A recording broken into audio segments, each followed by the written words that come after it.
Olá, Macagues, sejam bem-vindos ao 5º episódio de Macag Cast.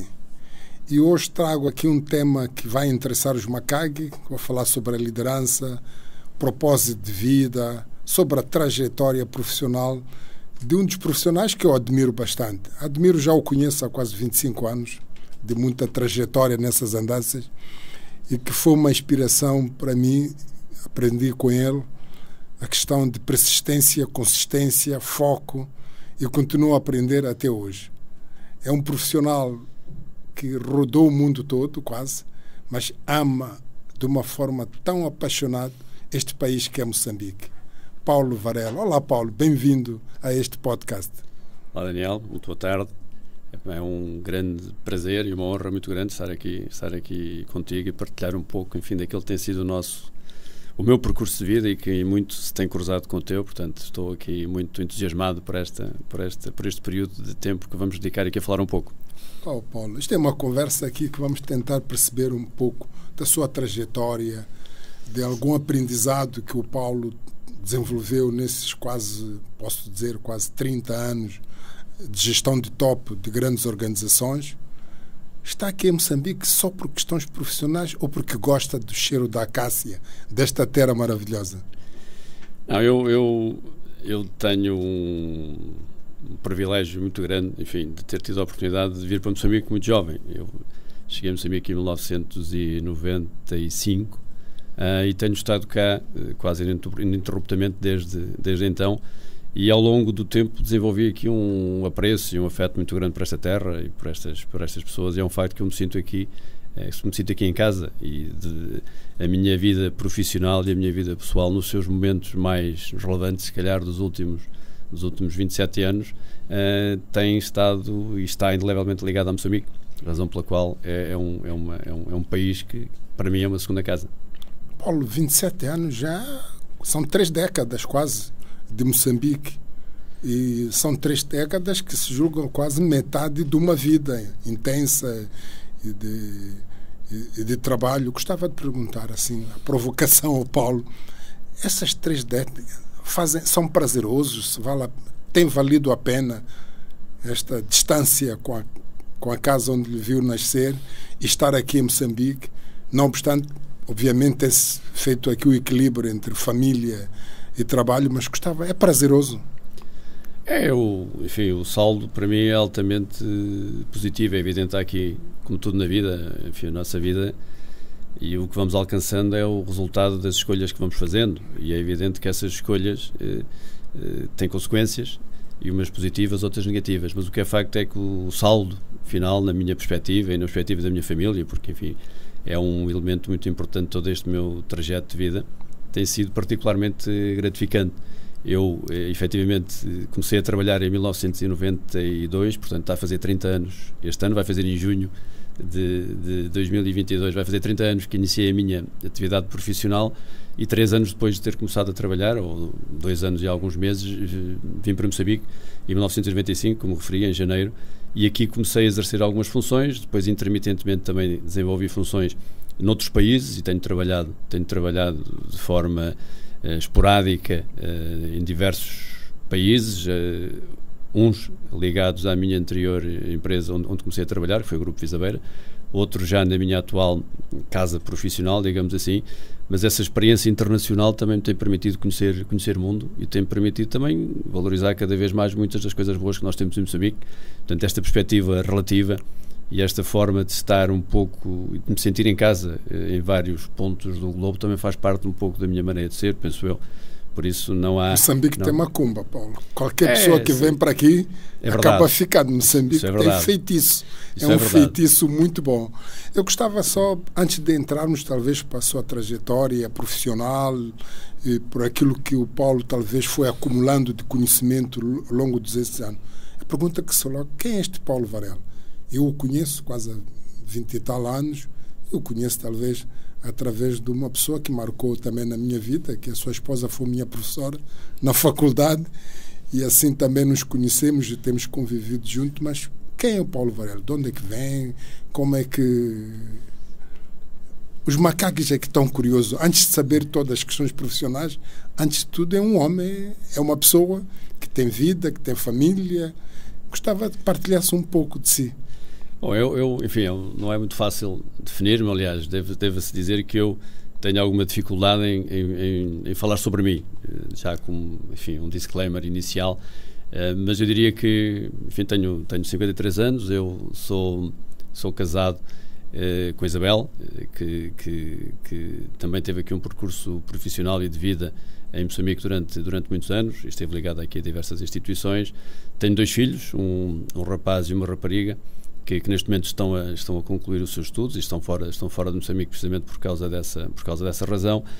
Por isso, a minha vida pessoal e a minha vida profissional estão intimamente interligadas. Aliás, foi uma opção de vida que desde sempre foi partilhada com a minha esposa, de que ambos iríamos perseguir, obviamente sem pôr em causa a nossa vida conjunta e a vida familiar, iríamos também conseguir ter sempre a preocupação de conciliar com vidas profissionais ativas e gratificantes, o que para nós é muito importante. Portanto, eu olhando um pouco para trás, a minha vida define-se muito pelo meu trabalho e pelas minhas responsabilidades e por aquilo que eu fui fazendo ao longo dos anos. Portanto, é evidente, então, Paulo, que... Só para entender, há pessoas que usam um jargão ou um palavrão, que se diz que, olha, palavrão não é bem a palavra certa, não é a colocação correta, mas usam aqueles slogans que eu separo a minha vida profissional e a minha vida pessoal.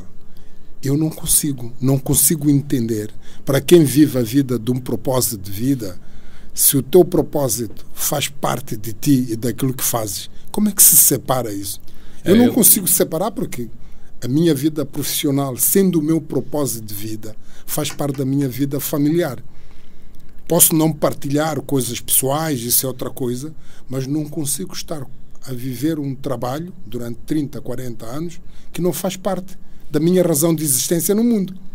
Isso não fazer coisas com prazer, Concordo inteiramente com essa perspectiva. Aliás, para mim, como estava a referir, a minha vida profissional e a minha vida pessoal estão indelevelmente ligadas. Tanto mais que eu fui ao trabalho por paixão e por gosto e como tal, é muito difícil para mim separar essas circunstâncias. Eu frequentemente trabalho nas férias, nos fins de semana, se tiver que o fazer, e não sinto isso como sendo trabalho, nem como sendo nenhum esforço. É algo que eu faço com prazer e é algo que eu faço com dedicação e porque tenho determinado tipo de objetivos, e focando-me nesses objetivos, o tempo em que tenho que desenvolver determinado tipo de atividades não é muito relevante. E, enfim, tenho dado bem com isso, não é uma circunstância. Evidente, respeito. Estamos alinhados. Respeito quem pensa de outra forma e que para quem seja muito importante ter ali uma separação muito clara. Mas o que é facto é que eu também convivi desde muito cedo, habituei-me a conviver próximo com grandes empresários, enfim, o Daniel é um bom exemplo, mas com outros, em que essa separação vida pessoal, vida profissional não existe, e de facto as pessoas, quando trabalham com paixão e quando trabalham com gosto, quando trabalham com objetivos, essa fronteira acaba por ser um pouco diluída, e não penso que a minha mulher ou que os meus filhos de alguma maneira se sintam prejudicados por isso, porque também sei encontrar os momentos próprios para ter tempo de qualidade e para conseguirmos manter uma vida perfeitamente equilibrada. O equilíbrio é fundamental. Acho que isso é possível. Costuma-se dizer que temos que equilibrar o nosso corpo, a nossa saúde, a família e às vezes o nosso espírito também, a nossa alma. Paulo formou-se em Direito. Estranhamente está a fazer gestão de empresas, a liderar grupos empresariais. Tantos anos a estudar para depois vir fazer gestão. E não foi abrir um escritório de advogados ou ir ser juiz? O que é que se passou?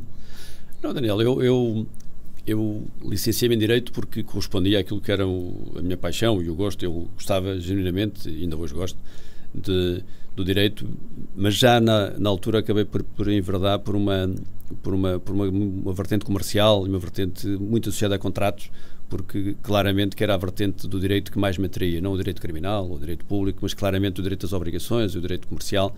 Não foi porque a Isabel conseguiu ter qualificações mais que o Paulo e o Paulo decidiu não competir com ela, já que ela é uma boa jurista? Isso pode ter influenciado inconscientemente, mas penso que não. E, efetivamente, nós fomos colegas de faculdade e nós conhecemos na faculdade. Portanto, a Isabel também estudou em Coimbra, tal como eu. Ambos nos licenciámos em simultâneo. mas claramente que o foco dela sempre foi o percurso jurídico e sempre foi o direito. No meu caso, eu ainda fiz o estágio de advocacia, depois de terminar o curso de Direito, mas ao mesmo tempo que fazia o estágio de advocacia, comecei a trabalhar, a estagiar no Grupo Visabeira, na área jurídica, e percebi que claramente a minha inclinação era mais para números e para gestão e para pessoas do que propriamente para Direito. Devo dizer, todavia, que o curso de Direito, ao contrário do que se possa pensar, tem-me sido muito útil nesta minha vida profissional de gestor. Portanto, eu não dou nem dei por mal emprego o meu tempo, porque dá-nos uma bagagem, não só em termos daquilo que é o suporte jurídico e toda a nossa vida pessoal, empresarial. A relação das pessoas envolve sempre. A vida em sociedade envolve o conhecimento dos direitos e obrigações de cada um. Portanto, nesse aspecto é importante, e acho que há aqui uma relação íntima, mas claramente que o meu foco e o meu gosto é a gestão, e foi por aí que eu depois, a partir logo, 2, 3 anos depois de ter começado a trabalhar, percebi que isso ia ser a minha vida, e comecei a investir em formações e em autoformação, e desenvolvi uma série de conhecimentos próprios, e ao longo do tempo fui fazendo diversos cursos que me capacitaram, enfim, para poder ser o gestor que tenho sido. Muito bem, então implica que pensava em seguir Direito ou área jurídica, depois viu que a gestão, na sua perspectiva mais ampla de gerir pessoas e recursos, era onde foi cair, e foi cair logo na Visabeira. Foi um percurso notável. Acompanhei um pouco o trabalho de Paulo, quase 20 e tal anos, esteve na Visabeira. Conta-nos um pouco o aprendizado, os valores que lhe levou a ficar quase 22 anos na Visabeira. Enfim, eu na altura em que eu não nasci em Viseu, mas fui viver para Viseu bastante jovem, portanto ia a Visabeira e Viseu e Visabeira têm uma relação indissociável, e a Visabeira tem tido um papel fundamental no desenvolvimento e na transformação que Viseu sofreu, que hoje é uma cidade média de grande dimensão em Portugal, não é? Eu costumo dizer que vou a Visabeira, sim, em Viseu.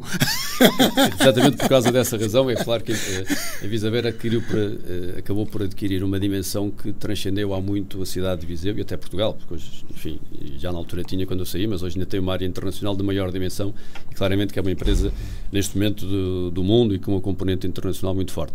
Mas aquilo que, portanto, a minha entrada na Visabeira acabou por acontecer com alguma naturalidade, e depois aqui o momento-chave foi em 1995, quando surgiu a oportunidade que o grupo estava ainda a começar a dar os primeiros passos aqui em Moçambique, e surgiu a oportunidade de alguém com formação de base jurídica vir trabalhar aqui para arrancar com uma das empresas que o grupo estava a lançar na altura, que era a Imovisa, e que era uma empresa de gestão imobiliária, tinha um património imobiliário vasto, uma parceria com uma sociedade que era participada pelo Fundo de Pensões do Banco de Moçambique, e portanto comecei aí, efetivamente, a ter que assumir funções de gestão, e depois fiz o meu percurso ao longo dos anos, e em 1999 assumi a função de CEO da Visabeira em Moçambique, e pronto, depois a partir daí fiz um percurso que se prolongou no tempo, e desde muito cedo eu tive o privilégio de assumir responsabilidades crescentes que envolviam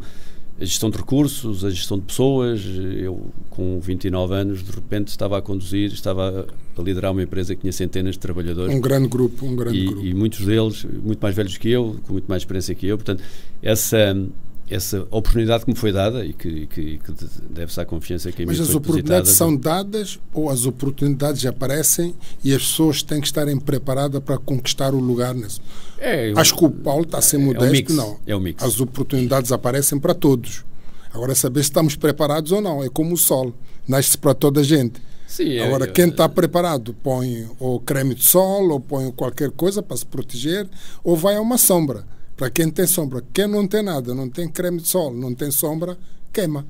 Claro, isso eu concordo. E essa analogia é perfeita. Eu também, enfim, claro que eu tenho a perspectiva que aquilo que as pessoas chamam sorte tem muito a ver quando, enfim, a oportunidade se junta com a preparação. E quando nós conseguimos conjugar essas duas coisas, efetivamente, depois tivemos sorte, ou a coisa correu favoravelmente, mas se formos justos e olharmos para as coisas, é evidente que eu estou em crer que não teria tido essa oportunidade se efetivamente não fosse visto em mim esse potencial. É óbvio que, e aqui devo referir aqui a pessoa, o acionista da Visabeira, o engenheiro Fernando Campos Nunes, como tendo tido aqui uma importância fundamental nesta fase da minha vida, em que claramente, numa idade muito jovem, acreditou em mim e deu-me responsabilidades para as quais, eu devo confessar, inicialmente não estava preparado, como dificilmente um jovem de 29 anos estará para assumir essa responsabilidade. Temos que dizer aos macagues que a sorte para nós quer dizer oportunidade que aparece, que se cruza com a preparação e as competências que nós desenvolvemos para pegar essas oportunidades. Sim. Sem isso... Totalmente de acordo, até porque eu também estou em crer que, apesar de ter havido aqui uma dose de risco, digamos, de quem toma esse tipo de decisões e vai selecionando pessoas e vai atribuindo responsabilidades, é evidente que é um risco calculado, e o que é facto é que eu também fui apresentando resultados e os sítios por onde passei, naturalmente, que ficavam melhores quando eu terminava esse meu ciclo do que quando eu tinha começado. Portanto, havia aqui um track record. Agora, é evidente que também o próprio contexto em que as coisas acontecem, enfim, as coisas não acontecem e aquilo que vamos fazendo na vida acontece num determinado contexto. E nós, olhando para trás, é evidente que eu sou uma pessoa que permanentemente tenho essa perspectiva de autorreflexão, de analisar aquilo que vai acontecendo e o que é que nós podemos ter feito diferente, o que é que nós podemos ter feito de melhor para que o resultado fosse diferente. E é óbvio que eu entreguei muito da minha vida, eu sempre trabalhei com afinco, sempre trabalhei bastante, e aliás eu tenho para mim que nada de muito relevante na vida se consegue sem esforço, sem trabalho. E quando nós vemos, enfim, essas coisas que por milagre vão acontecendo, alguém que do nada aparece como tendo grandes realizações, normalmente são coisas pouco sustentáveis, porque para mim o esforço e o foco e a capacidade de persistentemente perseguir determinado tipo de objetivos é que faz a diferença entre as pessoas atingirem os objetivos que se propõem ou ficarem pelo caminho, por muito que culpem o contexto e a adversidade que aparece, mas eu acho que o que faz a diferença é o foco e a capacidade que nós temos de, no fundo, de nos entregarmos às coisas e de nos empenharmos a 100% naquilo que são as nossas obrigações. E há outra coisa que também desde muito cedo foi um drive, que é, eu tenho uma obsessão em estar à altura das expectativas que a mim são depositadas. Portanto, se alguém que acredita em mim, que confia em mim e me entrega uma determinada missão, é evidente que eu farei tudo o que estiver ao meu alcance para que aquela pessoa não tenha as suas expectativas defraudadas. Isso para mim é um elemento, para aquilo que são os objetivos estabelecidos. É um elemento importante. Poderemos interpretar, talvez, costuma-se dizer que o sucesso às vezes é avaliado, primeiro, a base primária para a avaliação de sucesso é os objetivos estabelecidos e os resultados que se atingem nesse objetivo. Quem não marca golo pode ser o melhor que puser, não funciona. Vemos isso no futebol. Toda a gente, se o Ronaldo fica 3 semanas sem marcar golo, devia ser mandado embora. Claro. Mas se marca golo todos os fins de semana, a equipa tem que servir, não é o Ronaldo, é a equipa. Claro. Então, os golos na gestão são fundamentais. Só tem legitimidade para falar de algum sucesso quem marca golos. Sem dúvida. E isso, enfim, por vezes a vida é ingrata na medida em que nós temos percepção de pessoas que se esforçam muito, mas o que faz a diferença é o resultado que alcanças. Isso aí é uma questão que é assim nas empresas, é assim no futebol, no desporto em geral, é assim tudo na vida. E por isso é que é tão importante numa organização fixar os objetivos corretos. É por isso é que é tão importante também na nossa própria vida pessoal nós temos bem presente aquilo que são os nossos critérios de sucesso. Sucesso em termos pessoais, nas nossas relações, ou na nossa interação com os amigos, com os colegas de trabalho, com os colaboradores, com a família.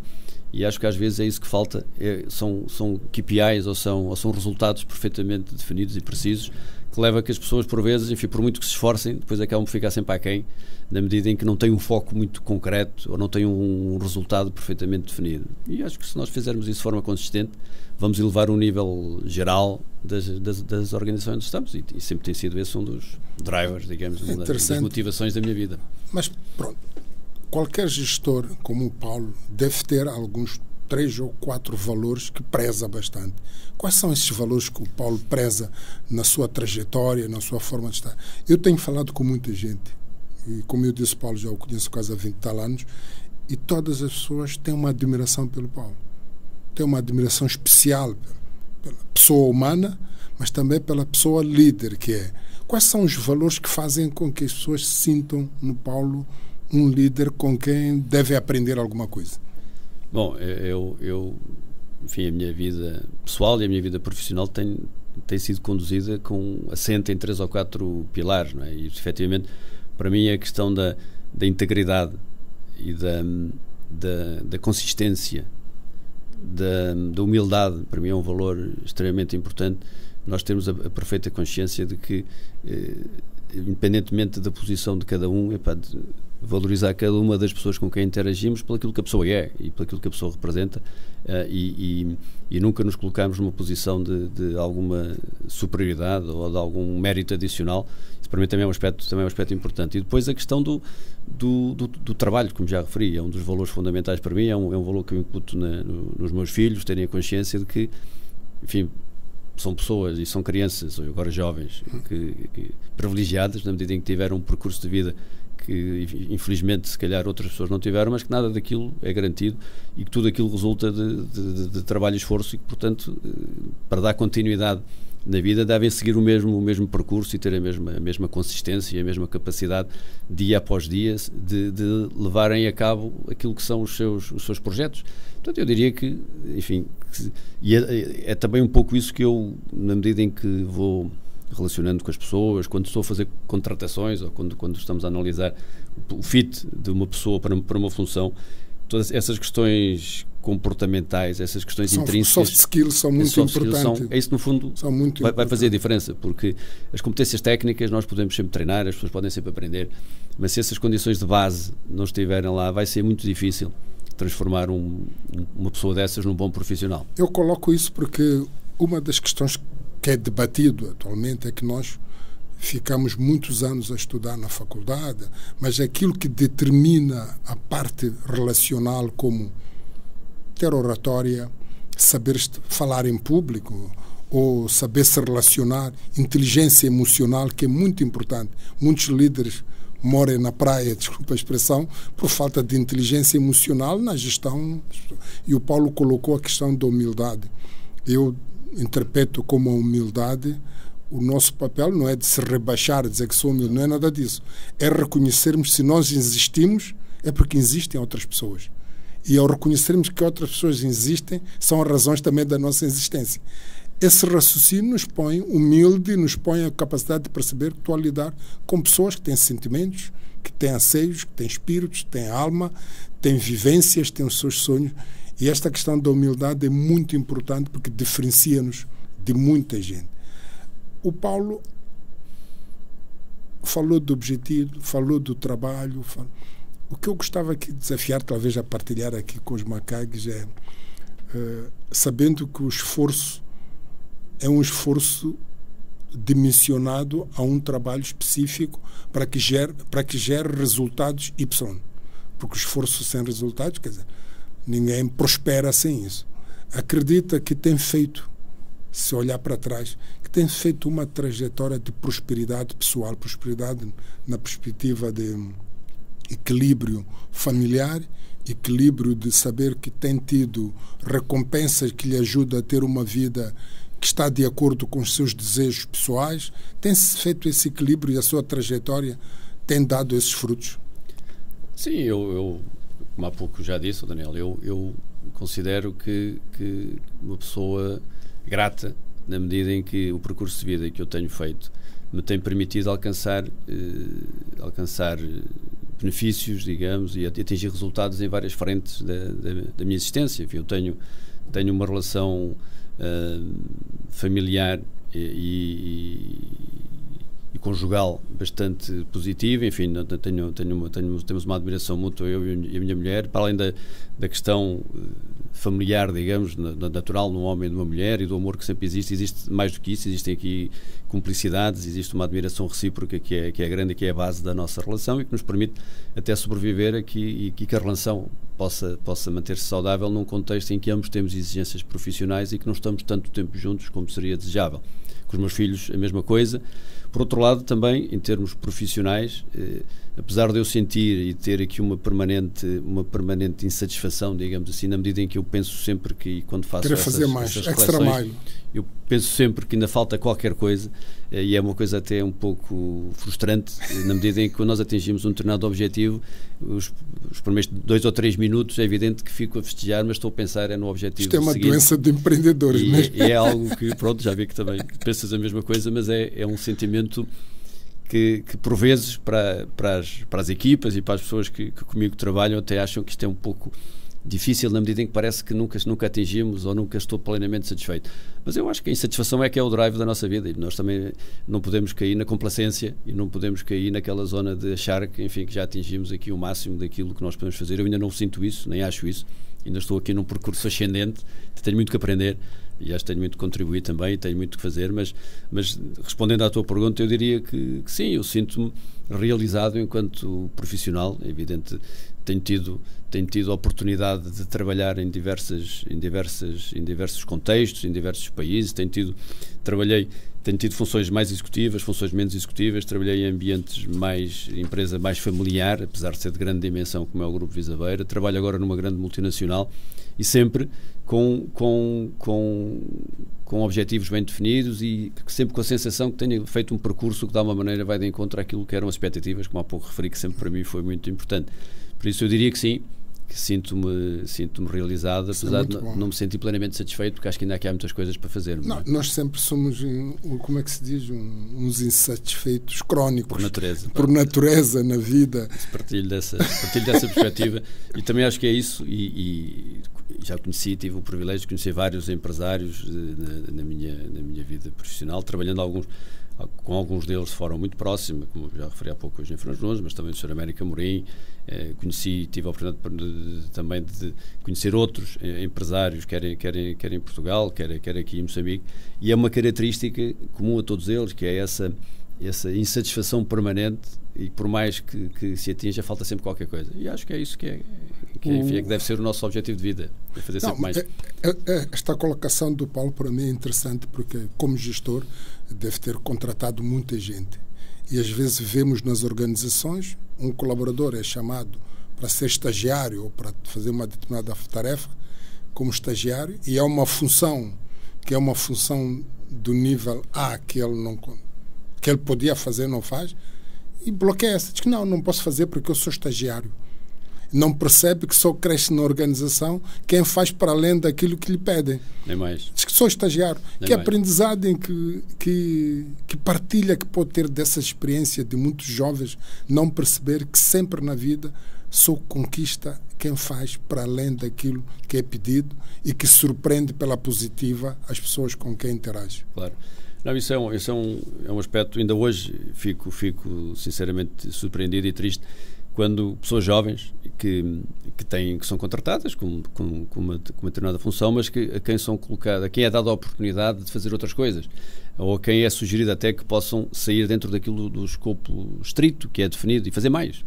E isso ser visto como algo negativo, porque não foi para isso que eu vim para aqui, ou não era isso, eu não estudei para isso, não é minha área. Não é minha área. Isso é uma pena, porque as pessoas acabam por se limitar. Repare, eu não tenho para mim que, se eu não tivesse tido a disponibilidade para sair do meu país sozinho, eu nunca tinha trabalhado fora de Portugal, na altura tinha 25 anos, arrisquei, vim para um país que não conhecia, que era Moçambique, e portanto para mim esse terá sido o fator mais diferenciador da minha vida profissional. E, portanto, o que eu encorajo as pessoas, e os meus filhos, e fico muita pena minha, mas o que eu acho que eles devem fazer é experimentar outras coisas, é conhecer outra realidade, e se implicar em ir para sítios que não conhecem, saírem da sua zona de conforto, melhor, porque é a forma mais efetiva de nós crescermos como pessoa e como profissionais. Portanto, se há aqui um conselho que eu podia dar aqui aos macagas, aos mais novos em particular, é que não se deixem amordaçar por esses conceitos mentais de que eu nasci para fazer isto, ou eu gostava de fazer aquilo, e estejam abertos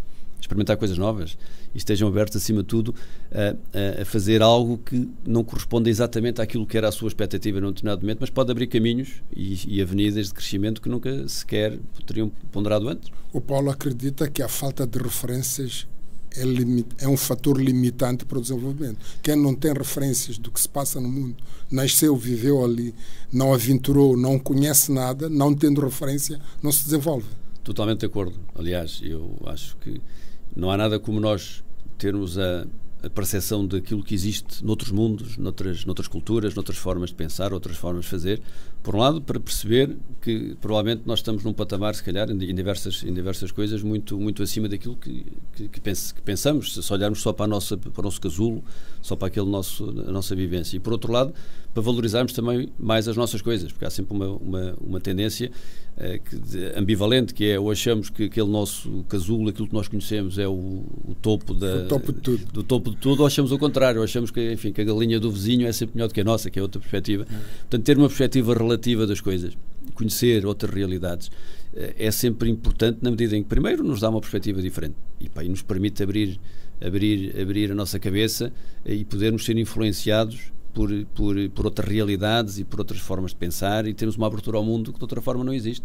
Aliás, uma das tendências do mundo moderno é esta tendência nacionalista dos povos fecharem-se sobre si próprios, combatendo aqui décadas ou séculos de globalização, que é uma pena e é um retrocesso, e que vai refletir-se nas condições de vida de muitos países ou da própria humanidade nas próximas décadas, porque é um retrocesso enorme civilizacional quando nós voltamos a fechar-nos sobre nós próprios, quando nós voltamos a ter atitudes xenófobas e de não querer sequer conhecer aquilo que é diferente, não querer sequer valorizar aquilo que vem de outros sítios. Enfim, não reconhecer a diferença positiva. Claro. O mundo para o Paulo, como um cidadão do mundo, posso chamar assim, o mundo para o Paulo foi uma universidade para um aprendizado pessoal também. Não, claramente, se há uma coisa que eu valorizo eu já visitei mais de meia centena de países, certamente mais, muitos dos quais profissionalmente até, e outros em termos pessoais, e se há algo que eu procuro fazer com os meus filhos, é porque acho que isso é uma aprendizagem excelente, é dar-lhes a oportunidade de conhecer o maior número possível de realidades, de culturas, de formas de viver, de formas de pensar, até porque isso vai-lhes dar uma bagagem e vai-lhes permitir também estar abertos para este mundo fantástico em que nós vivemos, e que se nós nos criarmos algumas barreiras, às vezes até são mentais, não é? de aversão àquilo que é diferente, ou de não procurar sequer conhecer, vamos nos limitar a todos os níveis. E acho que se nós hoje em dia devemos olhar para e devemos nos posicionar como cidadãos do mundo, não é? Nós temos acesso à informação de toda a parte do mundo, até estas novas formas de trabalho nos permitem estar num sítio e trabalhar noutro, não é? Portanto, eu acho que toda essa flexibilidade deve ser aproveitada e deve ser incentivada. É muito importante. Na nossa conversa tenho visto o Paulo a falar com algum sentimento forte quando fala da família. Acredita que não há gestor nenhum ou não há nenhum ser humano que possa ter sucesso se não tiver uma base de família forte, que lhe apoie, que esteja com ele? Sim, não é possível ter sucesso ou realizar qualquer coisa se não tiver os pilares de família bem assentes no chão. Enfim, a minha experiência pessoal, eu diria que sim. Eu penso que terá que haver algo na nossa vida, numa dimensão mais espiritual ou pessoal, que nos dê equilíbrio e que nos ponha numa posição de pleno controle daquilo que é a nossa existência, digamos assim, e sem ansiedades ou dúvidas existenciais muito fortes. No meu caso é a família, mas admito que noutras possa ser a religião ou algum tipo de outra espiritualidade ou outro tipo de suporte, mas para mim é importante saber, enfim, e poder dedicar-me com quase todas as minhas energias àquilo que é a minha atividade profissional, na medida em que sei que esse lado mais pessoal está tranquilo e está realizado, não é? Exatamente. E é mais nesse sentido, porque, ou seja, as minhas energias, eu 99% do tempo que estou acordado canalizo a minha atenção para aquilo que são as minhas responsabilidades, ou seja, para aquilo que é o meu trabalho, ou para aquilo que eu quero aprender e que não sei. Todos os dias tenho a preocupação de saber e de procurar enriquecer o meu conhecimento com qualquer outro tipo de informação ou de competência que eu possa não ter. E esta minha disponibilidade mental, penso eu, que está muito relacionada ao facto de também ter uma vida pessoal tranquila e realizada e não ter aqui grandes ansiedades existenciais. Falou de religião, religião é uma coisa, espiritualidade é outra, porque às vezes as religiões nos põem em conflitos, mas a espiritualidade é para além disso. Acredita em algo para além daquilo que a natureza nos dá? O Paulo tem uma pessoa espiritual? Isso é uma boa pergunta. Eu diria que, e tenho refletido isso ao longo da minha vida, é evidente, eu tive uma educação religiosa, enfim, como praticamente toda a gente, mas o que é facto é que eu sou uma pessoa muito racional e eu tenho uma grande dificuldade em acreditar na existência de algum ser transcendente. Comungo de muitos dos valores das principais religiões, obviamente, mas não sou propriamente uma pessoa religiosa. Eu não posso dizer que seja uma pessoa de fé, tanto mais que isso até na minha existência no dia-a-dia e nas interações que eu tenho ali com os meus colegas, a questão dos factos e das evidências para mim são fundamentais e, portanto, eu diria que sou demasiado racional, ou pelo menos a minha racionalidade não me permite que tenha uma dimensão religiosa muito, muito forte, mas enfim, isto às vezes evolui ao longo da nossa vida, né? Nós conceptualmente não somos sempre iguais, né? Conceptualmente às vezes as pessoas confundem a religião com a fé, enquanto que a religião é uma coisa dos humanos, os homens é que criam as religiões como forma de exercitar a sua fé naquilo que acreditam. Claro, mas há pessoas é mais a materialização dessa fé, não é? Exatamente. Mas não sou, eu diria que não sou propriamente uma pessoa que tenha essa capacidade. Ou seja, sou demasiado racional, sou demasiado pragmático e muito embora, enfim, também, obviamente, como qualquer um de nós pondera, enfim, quando pensa no seu propósito de vida, se há uma vida para além da vida, são temas que não deixamos de refletir, mas eu diria que tendencialmente não sou uma pessoa sou muito prática e racional e não sou muito religioso. Não. Nem tenho esta fé. Mas pronto, mas é como disse, isto às vezes é curioso, nós quando temos 25 anos e quando temos 50 e quando temos 75 não somos a mesma pessoa, somos pessoas diferentes.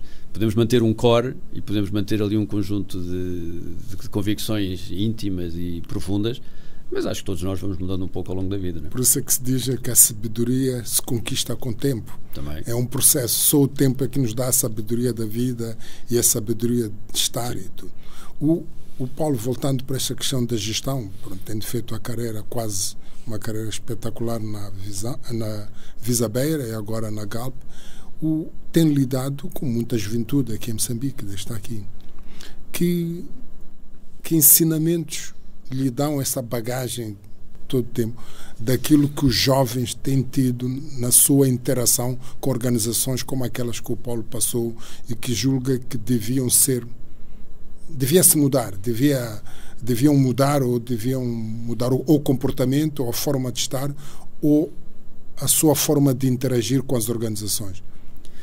Eu felizmente tenho tido, por este percurso que tenho tido aqui, já trabalhei com milhares de pessoas e, enfim, de forma próxima posso dizer, com centenas de pessoas com as quais interajo e fui interagindo ao longo do tempo, muitas delas até recrutadas por mim, e, portanto, é evidente que é um dos aspectos mais gratificantes até, olhando para trás, é evidente que eu participei em projetos que envolveram a construção de muita coisa, de hotéis, de TV cabo, de edifícios, de terminais de combustíveis, agora mais recentemente, mas o que efetivamente me dá mais satisfação é perceber as pessoas que ao longo da vida foram trabalhando comigo e que, enfim, fizeram percursos, muitas delas depois saíram da empresa onde estavam, na altura na Visa Beira, agora na Galp, e depois continuam a fazer coisas com sucesso, são pessoas realizadas, e eu pensar que de alguma maneira posso ter dado um pequeno contributo para que a pessoa faça aquele percurso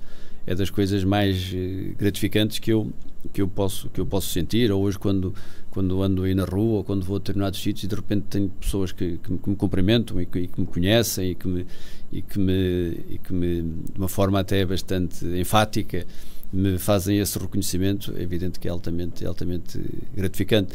E é óbvio também que o desenvolvimento das pessoas, pegar numa determinada equipa que tem um determinado conjunto de competências e levar o nível dessas próprias pessoas é o maior desafio que nós temos enquanto gestores, porque as organizações são pessoas e aquilo que nós vamos conseguindo ao longo do tempo é feito, é evidente, a nossa persistência, o nosso foco, tudo isso é muito importante, mas se nós não conseguirmos trazer connosco as pessoas certas e não conseguimos elevar o nível e a qualidade de desempenho dessas pessoas, acabamos por ficar sempre aquém das nossas expectativas e nesse particular é fundamental que as empresas apostem seriamente no desenvolvimento dos seus colaboradores, até porque há um desfazamento entre o sistema de ensino e aquilo que depois são as necessidades das empresas, e não é só aqui em Moçambique, enfim, eu penso que há aqui um desfazamento ainda maior nos sítios que noutros, mas que é mais ou menos global, na medida que o mundo do trabalho está a mudar, as empresas estão a mudar muito, a forma de trabalhar, as competências e o conteúdo funcional das pessoas está a mudar muito e o sistema de ensino muda mais lentamente, não é? Portanto, parece-me que neste momento as pessoas jovens, e essa é uma experiência que eu tenho, saem menos preparadas para a vida profissional e para aquilo que as empresas precisam hoje do que há 20 anos atrás. Há um desalinhamento entre a qualidade, entre a demanda e a qualidade do trabalho. Sim. Acho que sim, eu penso que sim, quer dizer, há muitos, nós temos as pessoas estudam com muitas pessoas, mas ou estudam biologia, pininérvia ou fotossíntese, não sei o quê, que depois não têm a utilidade no trabalho que as pessoas querem desenvolver, ficam anos e anos a estudar um currículo que depois não serve para muito, não é? E esse currículo às vezes sem a qualidade desejada. A questão que eu queria colocar é que também sabe-se que esta forma de ensino vem dos anos de séculos passados, que não está adequado à realidade da dinâmica do mundo atual. Claro. E continuamos a persistir na mesma forma, eu também sinto isso, que é um desalinhamento muito grande entre aquilo que se pretende no nosso trabalho, na nossa vida profissional, naquilo que queremos fazer, naquilo que o ensino tem. E isso prova-se que perde-se muito tempo. Sim, São anos que se perde muito tempo na escola e a pessoa sai de lá não está preparada para fazer nada.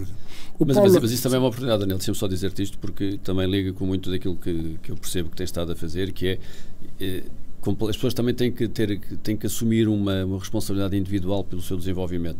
Isso é uma coisa que nós dizemos aos nossos trabalhadores, aos nossos colaboradores, não obstante o enorme esforço que nós fazemos e para as oportunidades de formação que criamos, mas em última análise as próprias pessoas têm que assumir como sendo sua prioridade ou sua principal função o desenvolverem-se e adquirirem novas competências, e hoje em dia há muitas ferramentas, algumas das quais até estão a ser desenvolvidas por ti agora aqui também, e isso é fundamental porque para quem quiser aprender, o facto do sistema de ensino não os preparar da forma que... Não é uma desculpa. Não deve ser uma desculpa, porque as pessoas têm outros mecanismos. Se quiserem, e se tiverem disponibilidade, tiverem vontade, vão encontrar formas de se enriquecerem pessoal e profissionalmente. Não é? Exatamente.